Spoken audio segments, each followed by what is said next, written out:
ഇന്നലെ നമ്മുടെ ഗുരുവായൂരപ്പൻ നല്ല ഭംഗിയിൽ ചാർത്തിയിട്ടുള്ള ഒരു കുഞ്ഞുണ്ണികൃഷ്ണനായിരുന്നു കേട്ടോ. നന്നേ ചെറിയൊരു ഉണ്ണിയായിട്ടാണ് ചാർത്തിയിരിക്കുന്നത്. ഒരു 2 വയസ്സൊക്കെ പ്രായം ഉണ്ടാവും, എന്നാലും ചെറിയൊരു ഉണ്ണികൃഷ്ണൻ, നീളമൊക്കെ കുറഞ്ഞിട്ടുള്ള ഉണ്ണിയായിട്ട് നമുക്കിനെ എടുക്കാനായിട്ട് തോന്നും. അത്രയും സുന്ദരമായിട്ടാണ് ഭഗവാനെ ചാർത്തിയിട്ടുണ്ടായിരുന്നത്. ഓടക്കുഴയിൽ ഊതി നിൽക്കുന്ന ഉണ്ണിക്കണ്ണനായിട്ടായിരുന്നു കേട്ടോ. 2 കുഞ്ഞിക്കാലുകളും ഇങ്ങനെ പിണച്ച് വെച്ചുകൊണ്ടാണ് വേണുനാഥം പൊഴിക്കുണ്ടായിരുന്നത് നമ്മുടെ കുഞ്ഞികൃഷ്ണൻ. 2 തിരുമുടി മാലകൾ ഉണ്ടായിരുന്നു ഭഗവാന്. 2ലും തെച്ചിയും തുളസിയാണ് കേട്ടോ കോർത്തിരിക്കുന്നത്. പക്ഷെ വ്യത്യാസമുണ്ട്. ആദ്യത്തെ തിരുമുടി മാലയിൽ തെച്ചിയും തുളസിയും ഇങ്ങനെ അടുപ്പിച്ചിട്ടാണ് കോർത്തിരിക്കുന്നത്.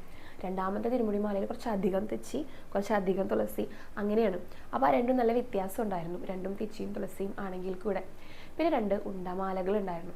ഭഗവാന്റെ ദേഹത്തോട് ഇങ്ങനെ ചേർന്ന് കിടക്കുന്നത് തെച്ചിയും തുളസിയും തന്നെയായിരുന്നു കേട്ടോ. തെച്ചിയും തുളസിയും ഇങ്ങനെ മാറി മാറി കോർത്തിരിക്കാം. പിന്നെ രണ്ടാമത്തെ ഉണ്ടമാലയിൽ തുളസിയും താമരയുടെ ഇതൾ കൊണ്ടാണ് കോർത്തിരിക്കുന്നത്. അതിന് നടുക്കാണ് ഓടക്കുഴൽ ഊതിക്കൊണ്ട് മിടുക്കനായിട്ടുള്ള ഒരു കുഞ്ഞികൃഷ്ണൻ നിൽക്കുന്നുണ്ടായിരുന്നു കേട്ടോ. നല്ല ഭംഗിയിൽ പീലിത്തിരുമുടിയൊക്കെ ചാർത്തിയിട്ടുണ്ട്. അതൊക്കെ കാണാൻ നല്ല രസമുണ്ട്. ഗോപി തിലകന്റെ നെറ്റിയിലെ കാതുപൂക്കൾ ചൂടിയിട്ടുണ്ട്.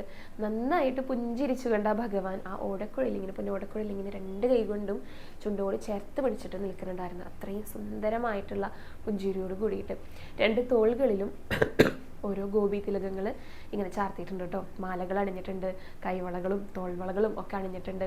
അരയിലേക്ക് ഇങ്ങനെയുണ്ട്, പെട്ടുകോണകുണ്ട്. 2 കുഞ്ഞിക്കാലുകൾ ഇങ്ങനെ പിണച്ച് വെച്ചിട്ട് അതിലും നല്ല ചന്തത്തിലെ കാൽത്തളകളൊക്കെ അണിഞ്ഞിട്ടാണ് വേണുഗാനം പൊഴിക്കുന്നുണ്ടായിരുന്നത്. ഭഗവാന്റെ എല്ലാ ഭക്തർക്കും, എല്ലാവർക്കും എന്ന് പറയണില്ല, സ്പെഷ്യൽ അലങ്കാരങ്ങളൊക്കെ ഇഷ്ടപ്പെടുന്നവരുണ്ടായിരിക്കും. എന്നാലും ഭൂരിഭാഗം ഭക്തരും ഭഗവാനെ കാണാനായിട്ട് ആഗ്രഹിക്കുന്നത് വേണു ഊതി നിൽക്കുന്ന, ഓടക്കുഴലും ഊതി നിൽക്കുന്ന കുഞ്ഞികൃഷ്ണനായിട്ടാണല്ലേ. ഇപ്പം ഏകാദശിയുടെ ഒക്കെ തിരക്കായതുകൊണ്ട് എത്ര പേരാണെന്നറിയോ ഭഗവാനെ കാണാനായിട്ട് വരുന്നത്.